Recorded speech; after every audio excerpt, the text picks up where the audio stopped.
بسم اللہ الرحمن الرحیم۔ اللہ کے نام سے جو رحمان اور رحیم ہے۔ وَلَقَدْ يَسَّرْنَا الْقُرْآنَ لِلذِّكْرِ فَهَلْ مِن مُّدَّكِرٍ۔ ہم نے اس قرآن کو نصیحت کے لیے آسان ذریعہ بنا دیا ہے، پھر کیا ہے کوئی نصیحت قبول کرنے والا؟ اعوذ باللہ من الشیطان الرجیم، بسم اللہ الرحمن الرحیم۔ یوم یدعون الی نار جہنم دعا، هذه النار التي كنتم بها تكذبون، أفسحر هذا أم أنتم لا تبصرون، اصلوها فاصبروا أو لا تصبروا سواء عليكم انما تجزون ما کنتم تعملون۔ یہ سورۃ طور کی آیت نمبر 12 ہے۔ اس سے پہلے کی آیت میں فرمایا کہ فویل یومئذ للمکذبین، جھٹلانے والوں کے لیے تباہی ہے۔ اس آیت میں فرمایا یوم یدعون الی نار جہنم دعا، جس دن کے دکھے دیے جائیں گے ان مکذبین کو جہنم کی آگ کی طرف، دعان دکھیلا جانا اور بری طرح دکھیلا جانا۔ دعا یدعو دعان، دع کا معنی ہوتا ہے کسی کو سختی کے ساتھ بے دردی سے دھکا دینا۔ تو جہنم میں ان مکذبین کو بری طرح دھکیلا جائے گا، ہاتھ پاؤں باندھ کے دھکیلا جائے گا۔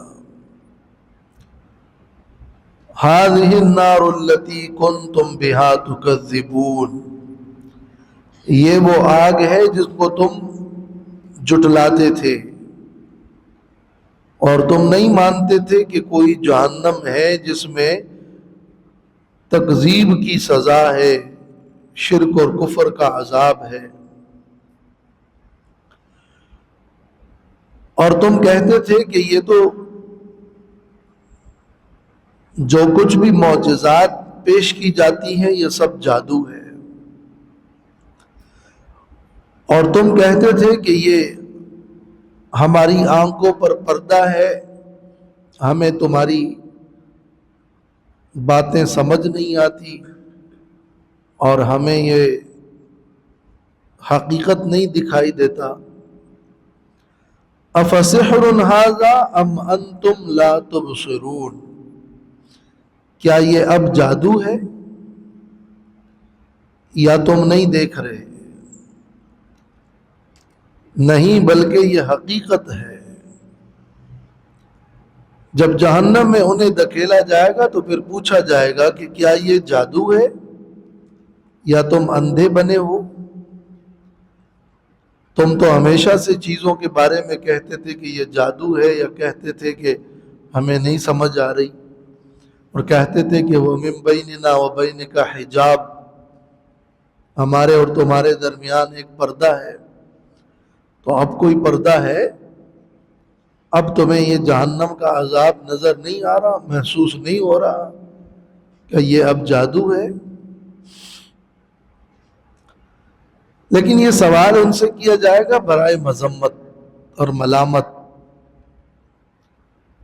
اس لوہا، داخل ہو جاؤ، پہنچو اس جہنم میں، فاصبروا او لا تصبروا، صبر کرو یا صبر نہ کرو، سواء علیکم، یہ تم پر برابر ہے۔ یہاں اب نجات کا کوئی راستہ نہیں ہے۔ ایمان کا، عمل کا جو مقام تھا وہ دنیا میں تھا، انما تجزون ما کنتم تعملون، بے شک تمہیں بدلہ دیا جائے گا اس کا جو تم عمل کرتے تھے، تم جیسے عمل کرتے تھے اسی کے مطابق تمہیں اب بدلہ دیا جائے گا۔ یہ اب دار الجزا ہے، یہ اب دار العمل نہیں ہے، دار العمل تو گزر چکا۔ ان المتقین فی جنات و نعیم، اب یہاں سے جو مضمون شروع ہو رہا ہے وہ بشارت اور خوشخبری کا مضمون ہے۔ ایک طرف مکذبین اور منکرین کے لیے جہنم کا عذاب ہے، تو دوسری طرف متقین کے لیے جنات اور نعمتیں ہیں۔ تو ان متقین کی نعمتوں کا بھی تفصیلی ذکر ہوگا اور سبب نجات بھی ذکر کیا جائے گا کہ ان کو اس عذاب سے نجات کیوں ملی۔ تو بڑی تاکید سے فرمایا ان المتقین فی جنات و نعیم، بے شک متقین پرہیزگار لوگ باغات میں ہوں گے اور نعمتوں میں، وہ باغات میں ہوں گے اور ان کو جسمانی، روحانی، ذہنی راحت اور نعمت ملے گی۔ نعیم کا لفظ خوشی کے لیے ہے، نعمتوں کے لیے ہے۔ فاکہین بما آتاہم ربہم، مزے لینے والے ہوں گے ان نعمتوں کا جو نعمتیں ان کو ان کا رب عطا فرمائے گا، جو نعمتیں ان کو ان کے رب نے دی ہیں، ان نعمتوں پہ وہ مزے کریں گے۔ یعنی پہلی نعمت تو ان متقین کو یہ ملی کہ انہیں پابندی سے آزاد کر دیا گیا۔ خوشیاں، مزے، نعمتیں، باغات، یہ انہیں آسانی اور آزادی کے ساتھ حاصل ہو گئی اور انہیں دنیا کی ان پابندیوں سے جو کہ شریعت نے ان کے لیے مقرر کی تھی اس سے آزاد ہوں گے۔ تو یہ آزادی متقین کے لیے ہے۔ گویا کہ پہلے لفظ کے اندر یہ وضاحت بھی کر دی کہ نجات کا جو ذریعہ ہے اور نعمتوں کے حصول کا جو سبب ہے وہ تقویٰ ہے، اور تقویٰ یہ ہے کہ وہ شرک سے بچے، کفر سے بچے، گناہوں سے بچے۔ وَوَقَاهُمْ رَبُّهُمْ عَذَابَ الْجَحِيمِ، اور بچائے گا ان کو ان کا رب جہنم کے عذاب سے۔ رب نے ان کو جہنم کے عذاب سے بچا لیا۔ جب جنت میں چلے گئے تو عذاب سے بچ ہی گئے۔ یہ اس پہلے جملے سے خود مفہوم بھی ہو رہا ہے کہ متقین جنات اور نعیم میں ہیں، تو خود ہی اس سے یہ مفہوم بھی نکل رہا ہے کہ وہ جہنم کے عذاب سے بچے ہوں گے۔ لیکن عذاب جہنم سے بچنے کا جملہ بالخصوص یہاں ذکر ہوا دوبارہ، اس لیے کہ جس طرح جنت کے اندر داخل ہونا ایک نعمت ہے، اسی طرح جہنم سے بچنا بھی بجائے خود ایک بہت بڑی نعمت ہے۔ اور اس لیے کہ یہ جنت ظاہر ہے کہ اتنی عظیم نعمت ہے کہ اگر حساب کتاب سخت ہو جائے اور ذرا ذرا سی باتوں پر پکڑ شروع ہو جائے اور رب کا فضل و کرم نہ ہو تو پھر جنت میں داخل ہونا اور اس عذاب سے بچنا مشکل ہو جاتا، مگر رب نے ان کو بچا لیا۔ تو یہ بچنا عذاب جہنم سے یہ خاص اللہ کا فضل و کرم ہوگا کہ اللہ نے آسان حساب رکھا اور ذرا ذرا سی باتوں پر پکڑ کی بجائے ان کو عذاب جہنم سے بچایا. ورنہ اگر ان بشری کمزوریوں پر اور خلاف اولا امور پر اور اعمال میں بعض کوتاہیوں پر سخت پکڑ ہوتی تو پھر تو یہ بچنا مشکل تھا.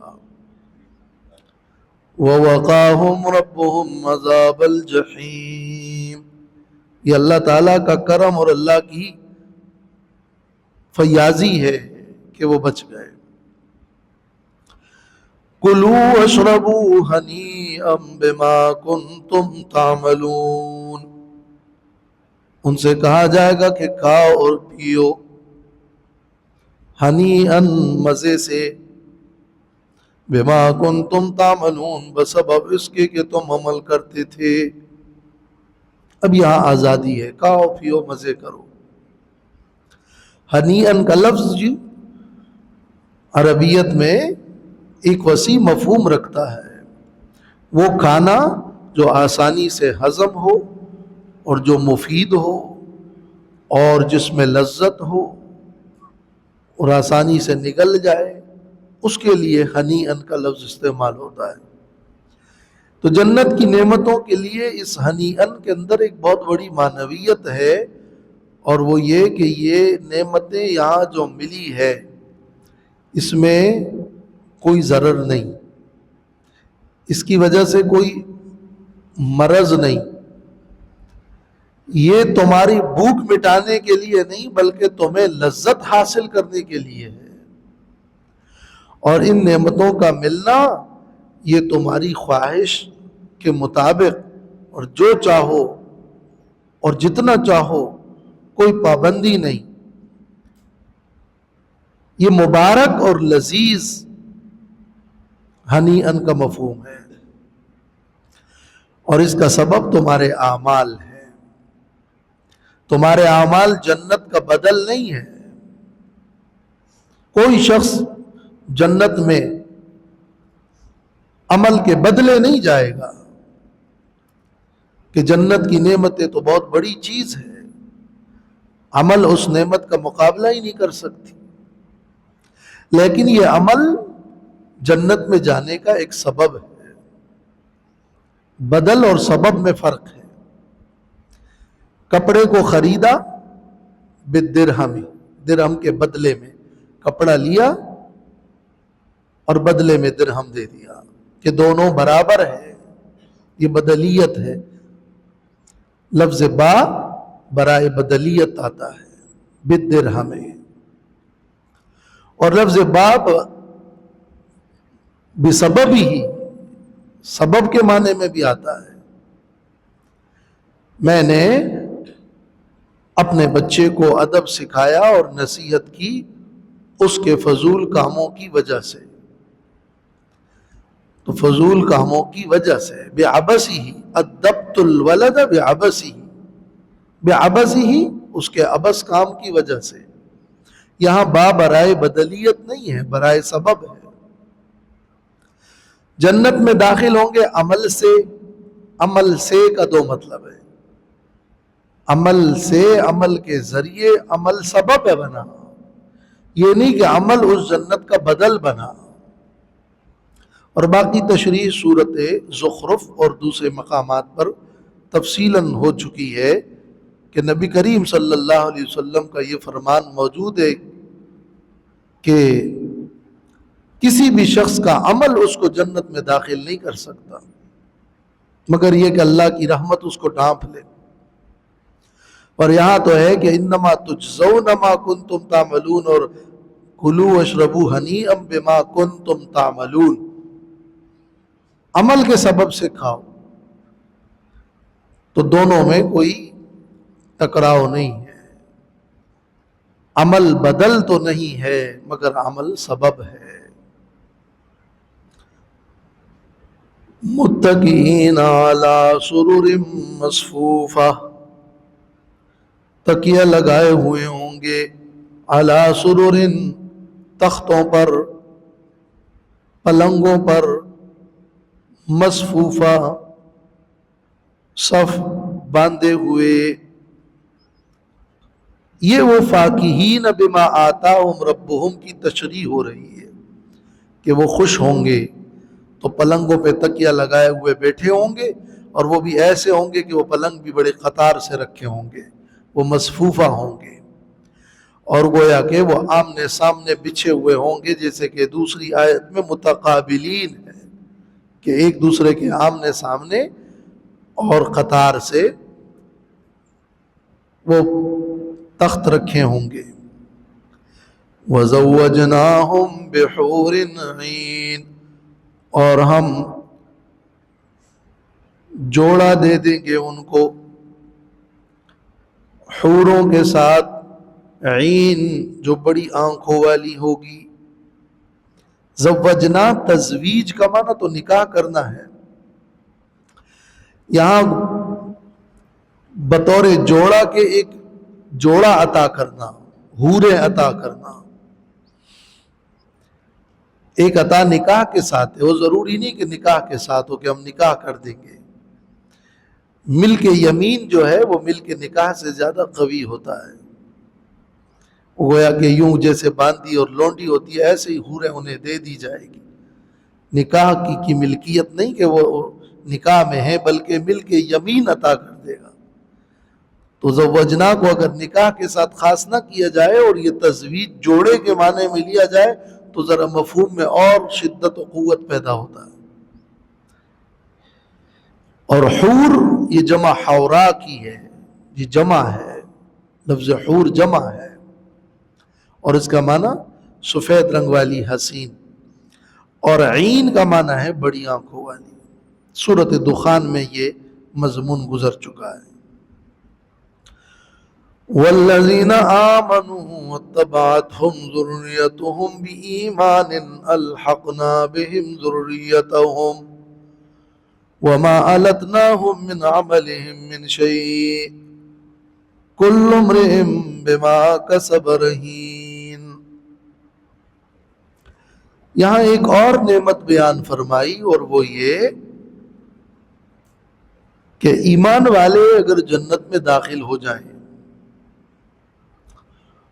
اور ان کی اولاد ان کے ساتھ جنت میں داخل ہو جائے، اور اولاد کا درجہ اگر جنت میں کم درجہ ہو اور آبا کا درجہ بڑا ہو، تو اللہ تعالیٰ ان آبا کو خوش کرنے کے لیے جنت میں خاص اپنی رحمت اور اپنے فضل سے ان اولاد کو بھی وہی درجہ اور مقام عطا فرمائیں گے جو ان کے آبا کو حاصل ہے۔ جنت میں داخلہ تو ہوگا اپنے کسب سے، ایمان سے۔ ایمان نہ ہو تو آبا کا عمل اولاد کے لیے اور اولاد کا عمل آبا کے لیے کام نہیں آئے گا، پھر تو جو کافر ہے وہ جہنم میں ہی ہوگا۔ لیکن جنتی اگر جنت میں داخل ہو گئے اور ان کے رشتہ دار آبا کے ساتھ ان کے اولاد یا اولاد کے ساتھ ان کے آبا وہ بھی جنت میں داخل ہو گئے، اور وہاں ان کے درجات میں فرق ہو کہ آبا تو بڑے درجے میں ہیں، اولاد چھوٹے درجے میں ہیں، تو اللہ فرما رہے ہیں کہ ہم ان کو یہ نعمت بھی عطا فرمائیں گے کہ ان کی اولاد کو ہم ان آبا کے درجے کے ساتھ جنت میں ملا دیں گے، اور صرف عارضی ملانا ہی نہیں بلکہ مستقل ملا دیں گے۔ الحقنا بہم، الحقنا بہم کا یہ مطلب ہے تاکہ وہ آپس میں اب رہیں۔ سورۃ رعد میں بھی اللہ تعالیٰ نے فرمایا تھا کہ جو آبا اور جو ذریت اور جو اولاد نیک اور صالح ہوگی ان کی رفاقت جنت میں ملے گی۔ سورۃ رعد آیت نمبر 23 میں، اور سورۃ مومن کی 8ویں آیت میں بھی فرشتوں کی دعا ہے کہ اللہ ایمان والوں کی مغفرت فرما، اور جو ان کے صالح آبا اور ذریت ہے ان کو بھی جنت میں داخل فرما۔ ان دونوں مقامات پر آبا اور اولاد کا جنت میں ساتھ داخل ہونے کا ذکر ہے، یہاں صرف داخل ہونے کا ذکر نہیں بلکہ مزید ایک اضافی بات ہے کہ داخل ہونے کے بعد اگر آبا کا درجہ اونچا ہے تو اولاد جنت میں داخل ہوگی، داخل ہونے کے بعد اللہ ان کو بھی آبا والا درجہ دے دے گا تاکہ ان آبا و اجداد کی آنکھیں اپنی ان اولاد کے ساتھ ٹھنڈی ہو جائیں۔ عبداللہ ابن عباس رضی اللہ تعالی عنہما سے مروی ہے، تفسیر ابن جریر اور ابن کثیر وغیرہ میں، کہ ان اللہ لیرفع للمؤمن ذریته فی درجته وان كانوا دونه فی العمل لیقر به عینه۔ اللہ مومن کے لیے ان کی اولاد کو بھی درجے میں بلند کر دیتا ہے، اگرچہ وہ اولاد عمل میں ان سے کم ہو اور آبا عمل میں زیادہ ہے، اور آبا کا درجہ اونچا ہے، اولاد کا درجہ کم ہے، لیکن اللہ ان اولاد کو بھی ان کے درجے تک پہنچا دے گا تاکہ آبا کی آنکھیں اللہ ٹھنڈی کر دے۔ اور حدیث پاک میں یہ بات بھی ثابت ہے، یہ تو آبا کے ساتھ اولاد کا پہنچنا ہے، لیکن اولاد کے درجے تک آبا کا پہنچنا یہ بھی حدیث میں وارد ہے۔ نبی کریم صلی اللہ علیہ وسلم نے فرمایا ان اللہ عز وجل لیرفع الدرجۃ للعبد الصالح فی الجنہ، جنت میں اللہ تعالیٰ ایک عبد صالح کا درجہ بلند کر دے گا، جنت میں اس کا جو مقام اور درجہ ہے اس سے بھی درجہ اس کا بلند کر دے گا۔ تو فیقول، وہ کہے گا یا ربی انا لی ھذہ، یہ میرا درجہ یہاں جنت میں بلند کیوں ہوا؟ میرا جو درجہ تھا، جو عمل تھا، اس کے مطابق تو یہی درجہ تھا، لیکن یہ میرے نمبر بڑھ گئے، میرا درجہ بڑھ گیا، اس کی وجہ کیا ہے؟ فیقول باستغفار ولدک لک، فیقول باستغفار ولدک لک، تیری اولاد نے تیرے لیے جو مغفرت کی دعائیں مانگی ہے اس کی وجہ سے تیرا درجہ بلند ہو گیا۔ یہ مسند احمد کی روایت ہے اور حسن روایت ہے، ابن کثیر نے کہا ہے صحیح روایت ہے۔ اور اس حدیث کے مطابق بھی ہے کہ جب انسان مر جاتا ہے تو اس کے عمل نامہ بند ہو جاتا ہے، لیکن 3 اعمال اس کے جاری رہتے ہیں، صدقہ جاریہ بھی جاری رہتا ہے، اور وہ علم جس سے لوگ فائدہ اٹھاتے ہیں وہ بھی جاری رہتا ہے، او ولد صالح یدعو لہ، یا نیک اولاد جو اس کے لیے دعائیں کریں۔ والذین آمنوا، اور وہ لوگ جو ایمان لائے، واتبعتہم ذریتہم، اور پیروی کی ان کی اولاد نے، بِایمان، ایمان کے ساتھ، اولاد بھی مومن تھی لیکن درجہ کم تھا، الحقنا بہم ذریتہم، تو ہم ملا دیں گے ان کے ساتھ ان کی اولاد کو بھی ان کے ساتھ ملا دیں گے۔ ملانا یہ بھی ہو سکتا تھا کہ آبا کو نیچے لے آئے، آبا کے درجے کو نیچے نہیں کیا، اولاد کو اوپر لے گئے۔ وَمَا أَلَتْنَاهُمْ مِنْ عَمَلِهِمْ مِنْ شَيْءٍ، اور ہم نہیں کمی کریں گے ان کے عمل میں سے کچھ بھی، وہ جو آبا کا عمل ہے اس میں کمی نہیں کریں گے، وہ پورا ملے گا، نیچے درجے والے اوپر چلے جائیں گے۔ ذریت کا جو لفظ ہے یہ تو ویسے اولاد کے لیے اور نسل کے لیے استعمال ہے، لیکن پہلے بھی ایک مقام پر گزر چکا ہے کہ کبھی اس ذریت کے لفظ کا اطلاق آبا پر بھی ہوتا ہے، آبا پر بھی لفظ ذریت کا اطلاق عربی میں ہوا ہے۔ عام مفہوم، معروف معنی اور مشہور معنی تو ذریت اور اولاد ہے، لیکن ذریت آبا کے معنی میں بھی ہے، جس طرح ذریت الولادہ ہے تو ذریت الآبا بھی ہے، اور بلکہ ذریت المحبت بھی ہے۔ تو شاگرد اور متبعین اور رشتہ دار اور آبا اور اولاد، ان سب کے لیے اس لفظ ذریت کا اگر عمومی معنی لیا جائے تو ان سب کے لیے یہ عام بھی ہو سکتا ہے، جیسے کہ تفسیر السراج المنیر میں لکھا ہے۔ تفسیر سراج المنیر میں کہا ہے کہ یہاں ذریت کا لفظ عام ہے، آبا اور متبعین کو بھی شامل ہے۔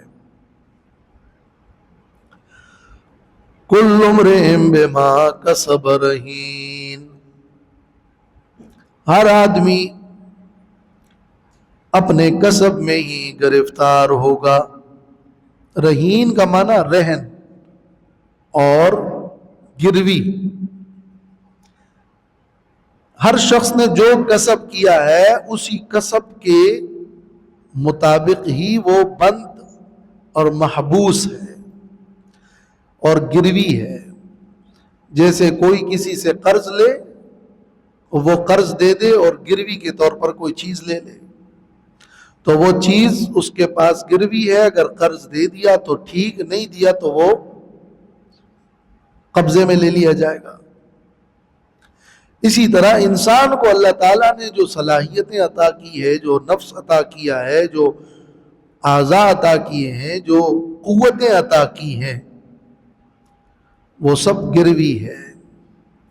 اگر وہ نیک اعمال کرے گا تو بچ جائے گا، ورنہ یہ نفس ہلاک ہو جائے گا اور یہ قبضے میں لے لیا جائے گا۔ تو لفظ رہین کے اندر یہ ایک تعبیر ہے کہ جو کسب ہوگا اس کے مطابق بدلہ ملے گا۔ اس جملے میں یہ بتایا کہ جو جنت میں داخل ہونا ہے یہ تو آپ کا اپنے کسب پہ ہے۔ یہ نہیں ہے کہ کوئی کسی کا باپ کافر ہے اور بیٹا مومن ہے تو وہ باپ کافر اس کی وجہ سے جنت میں چلا جائے گا، ایسا نہیں ہے۔ لیکن اگر دونوں مومن ہیں تو جنت میں داخل ہونے پر درجات میں، یہ حسنات میں یہ برکت رکھی ہے کہ نیچے درجے والا اوپر درجے میں چلا جائے گا، ورنہ برے اعمال میں تو لا تزر وازرۃ وزر اخری وان لیس للانسان الا ما سعی، اور برے اعمال میں کسی کا گناہ دوسرے پر نہیں ڈالا جائے گا۔ ایک کی نیکی کی برکت سے دوسرے کو ثواب تو مل جائے گا، لیکن گناہ جس نے جو کیا ہے اس کو اس کے گناہ کا بدلہ دیا جائے گا، تو پھر جیسا اور جتنا ہوگا۔ اگر وہ جاری گناہ ہے تو وہ بھی اس کا اپنا ہی گناہ ہے جو جاری ہے۔ وَأَمْدَدْنَاهُمْ بِفَاكِهَةٍ وَلَحْمٍ مِّمَّا يَشْتَهُونَ، اور ہم زیادہ کریں گے ان کو، وقتاً فوقتاً زیادہ دیں گے، ایک ساتھ تو سارا نہیں دیں گے، مدد کریں گے نہیں زیادہ دیں گے۔ بِفَاكِهَةٍ پھل، وَلَحْمٍ اور گوشت، مما یشتہون اس سے جو وہ چاہیں گے۔ پھل اور گوشت یہ کھانا ہوگا، اور جو وہ چاہیں گے اور جیسے چاہیں گے وہ ان کو ملے گا، اور باقی جنت کی نعمتیں اور اس کی پوری کیفیت اور پوری نوعیت وہ تو اللہ ہی جانتا ہے۔ دنیا میں تو یہ نام ہے بس، ماہیت پوری طرح اللہ ہی جانتا ہے۔ يتنازعون فيها كأسا لا لغو فيها ولا تأثيم، ایک دوسرے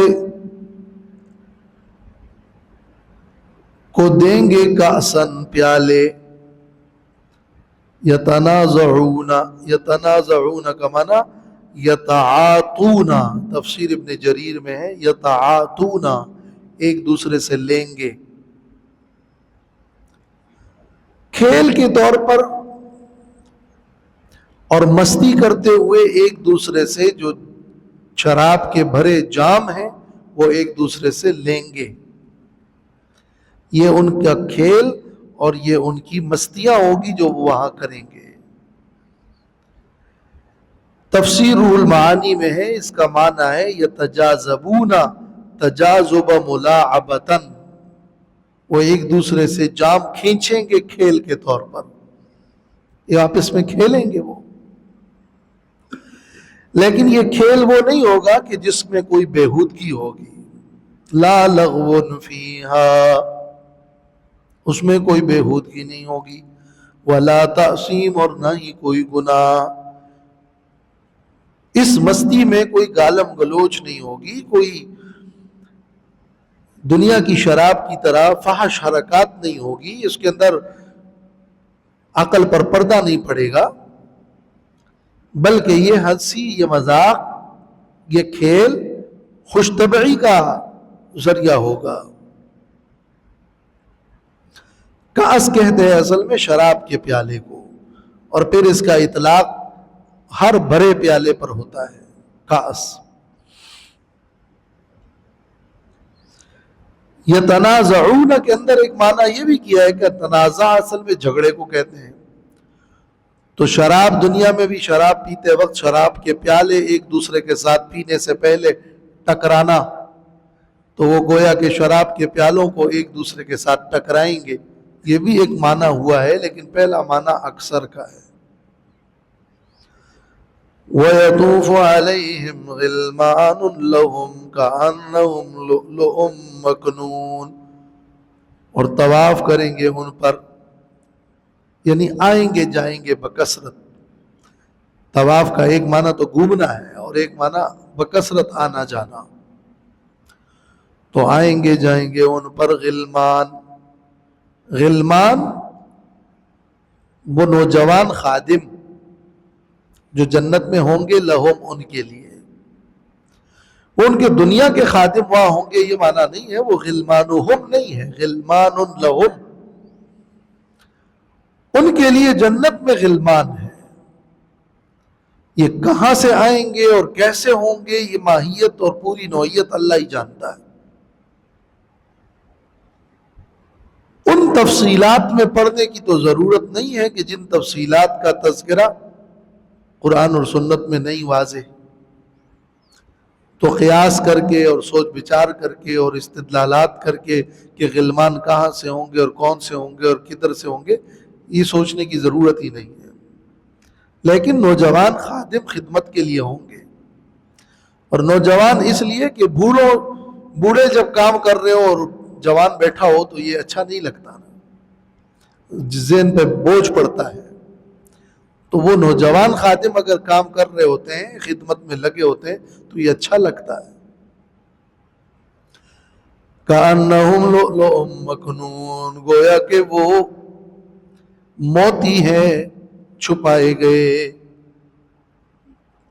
ایسے غلمان کہ جن کو دیکھنے سے بھی لذت ہوگی اور ان کا رنگ صاف ہوگا اور وہ بڑے ہی خوش رنگ ہوں گے، اور جیسے ان پر کسی قسم کا کوئی میل نہیں لگا، کہ بالکل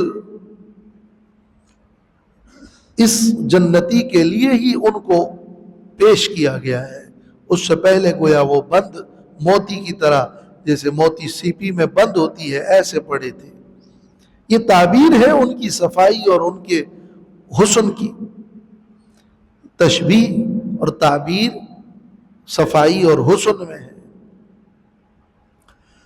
وَأَقْبَلَ بَعْضُهُمْ عَلَى بَعْضٍ يَتَسَاءَلُونَ، اور متوجہ ہوں گے ان میں سے بعض پر، بعض جنتی بعض دوسروں سے گپ شپ لگائیں گے، باتیں کریں گے، تو ایک دوسرے سے پوچھیں گے، یتساءلون، سوالات کرتے رہیں گے، ایک دوسرے سے معلومات کریں گے، نعمتوں کا ذکر چلے گا، اللہ کی نعمتوں پر شکر کا ذکر چلے گا، اور اپنے دنیا کی یادیں اس کا ذکر کریں گے، اپنا خوف، اپنا تعب اور تھکاوٹ اس کو یاد کریں گے، اور یہ بتائیں گے کہ ہمیں یہ مرتبہ کیسے ملا۔ بہت ساری موضوعات یہی ہوں گی۔ یتساءلون، ایک دوسرے سے پوچھیں گے، کیا پوچھیں گے وہ تو معلوم ہی ہے کہ کیا موضوع ہوگا، یا تو پچھلا ہوگا یا وہ موجودہ نعمتیں اس پر ہوگا، لیکن اچھی ہی باتیں ہوگی۔ قالوا انا كنا قبل في اهلنا مشفقین. اب جنتی اپنا پچھلا حال جو بیان کریں گے وہ بیان کر رہے ہیں. یہ وہ اگلا سبب نجات ہے. یعنی یہ جو پچھلی نعمتیں بیان کی گئی ہے ان کے اندر جو سبب نجات ایک بیان ہوا ہے وہ متقین کا لفظ ہے تقوی، کہ یہ تقوی ہی جنت میں دخول کا سبب بنا. اور دوم بی ایمان الحقنا بہم ذریتہم والذین آمنوا واتبعتہم ذریتہم بی ایمان. ایمان جو ہے یہ سبب نجات ہے. اب یہ تیسرا بھی ہے. قالو وہ کہیں گے کہ بے شک تھے ہم اس سے پہلے اپنے اہل و عیال میں مشفقین ڈرنے والے. ہم جب دنیا میں تھے تو اپنے اہل میں رہتے ہوئے ہم اللہ سے، اللہ کے عذاب سے، اللہ کی نافرمانی سے بڑے ڈرتے تھے. اور یہ معنی بھی ہوا ہے کہ اپنے اہل و عیال کے بارے میں ڈرتے تھے. فی اہلنا، اپنے اہل و عیال میں رہتے ہوئے ڈرتے تھے اور اپنے اہل و عیال کے بارے میں بھی ہمیں بڑی فکر تھی اور ان کے بارے میں بھی ڈرتے تھے.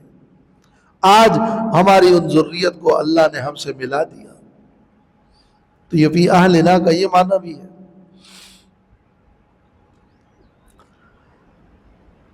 اور ڈرنے والے ہم اس لیے بھی تھے اس دنیا میں کہ پتہ نہیں ہمارا خاتمہ کیسے ہوگا. ہم نے اعمال تو کیے لیکن اعمال کے بارے میں بھی ہم ڈرتے تھے کہ کہیں ہمارے عمل رد نہ ہو جائیں. ہمیں عذاب سے بھی ڈر تھا، ہمیں نافرمانی کا بھی ڈر تھا اور ڈرتے ہوئے رہتے تھے.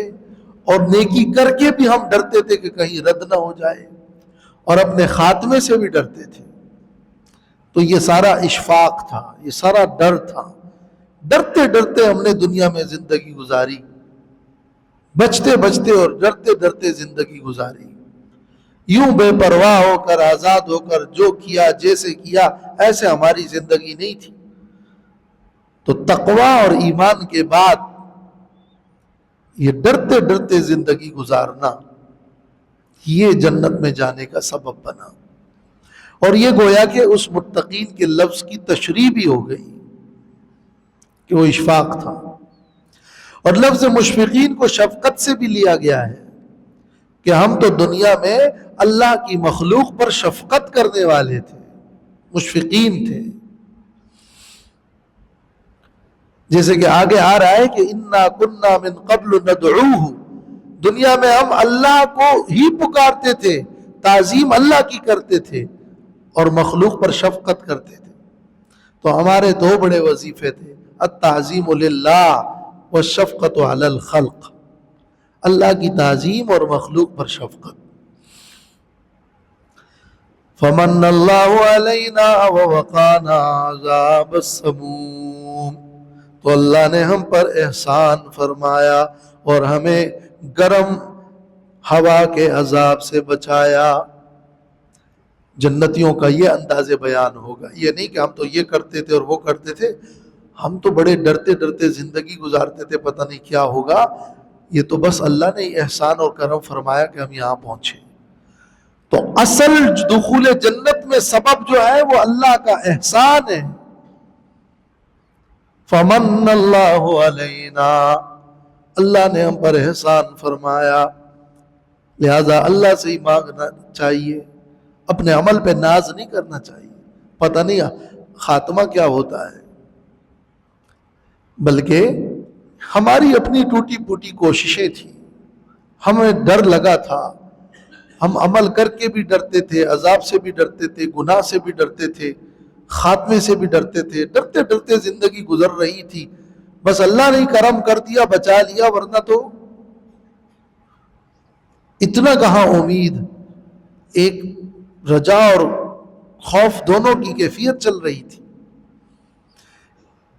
یہ مشفقین کا لفظ بھی اسی مفہوم کو لے رہا ہے کہ ایک طرف ڈرتے بھی تھے اور دوسری طرف امید بھی وابستہ تھی. وہ ڈرنا ایسا ڈرنا نہیں تھا کہ صرف خوف ہی طاری ہو گیا بس، بلکہ الایمان بین الخوف والرجاء، ایمان تو خوف اور رجا کے بیچ و بیچ کی کیفیت کا نام ہے۔ اللہ نے ہمیں عذاب سموم سے بچایا۔ سموم کا معنی گرم ہوا، اور صرف گرم ہی نہیں بلکہ زہریلی ہوا، اور جو کہ مسامات بدن کے اندر گھس کے جذب ہو جائے۔ سموم، سمن، مسامات، وہ زہریلی اور اندر جذب والا مفہوم سب رکھتا ہے، گرم ہوا۔ اِنَّا كُنَّا مِن قبل ندعوه، یہ اگلا سبب ہے، سبب نجات اور سبب دخول جنت۔ ہم دنیا میں اللہ ہی کو پکارتے تھے، دعائیں صرف اللہ سے کرتے تھے، یا عبادت صرف اللہ کی کرتے تھے۔ دعا بمانا عبادت کے بھی ہے، ایک دعا العبادت ہے، اور ایک دعا السوال ہے، مانگنا، اور ایک ہے عبادت۔ انہو هو البر الرحیم، بے شک وہ اللہ ہی محسن ہے، احسان کرنے والا ہے، الرحیم اور مہربان ہے۔ بر کا معنی یعنی وسیع احسان کرنے والا۔ بریہ کیا ہوتا ہے؟ وسعت، اس لفظ کے اندر وسعت کا مفہوم ہے، یعنی وہ اللہ ایسا ہے کہ وہ بر ہے، وہ ایک وسیع احسان کرنے والا ہے اور خاص رحم کرنے والا ہے۔ تو اس کی ہی وسعت کرم اور اسی کی خاص رحمت سے یہ ممکن ہوا کہ ہم جنت میں پہنچے ہیں۔ وآخر دعوانا الحمدللہ رب العالمین، والصلاة والسلام علی خیر خلق محمد وعلی آلہ وصحبہ اجمعین۔ ربنا تقبل منا انك انت السميع العليم وتب علينا انك انت التواب الرحيم، وصلى الله تعالى على خير